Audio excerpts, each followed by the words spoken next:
Saat rupiah pernah diselamatkan Habibie dari Rp16.800 ke Rp6.800 per dolar AS.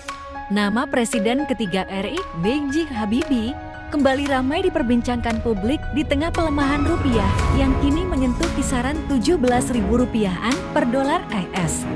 Banyak warganet mengenang masa ketika Habibie memimpin Indonesia di tengah krisis moneter tahun 1998 dan berhasil membawa rupiah menguat drastis dalam waktu singkat. Saat Habibie mulai menjabat pada Mei tahun 1998, kondisi ekonomi Indonesia berada di titik sulit. Rupiah sempat terpuruk hingga sekitar Rp16.800 per dolar AS, inflasi melonjak, perbankan kolaps, dan kepercayaan investor terhadap Indonesia merosot tajam. Namun dalam masa pemerintahan sekitar 17 bulan, Habibie menjalankan berbagai langkah reformasi ekonomi.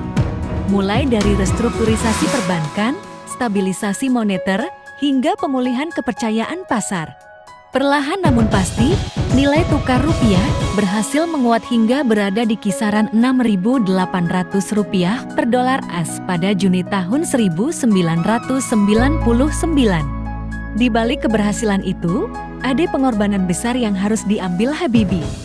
Demi fokus menyelamatkan ekonomi nasional, ia memutuskan menghentikan proyek pesawat nasional N250 Gatotkaca. Proyek kebanggaan yang menjadi impian besarnya untuk membangun industri dirgantara Indonesia. Keputusan tersebut diambil karena kondisi keuangan negara saat itu dinilai belum memungkinkan untuk melanjutkan proyek strategis bernilai besar. Di tengah krisis ekonomi yang menghantam rakyat, kisah ini kembali dikenang banyak orang sebagai simbol kepemimpinan yang mengutamakan kepentingan bangsa di atas ambisi pribadi. Dalam berbagai wawancara lama yang kini kembali viral, Habibie pernah menunjukkan bagaimana dirinya memilih mengalah untuk menang merelakan cita-cita besar demi membantu memulihkan stabilitas ekonomi Indonesia.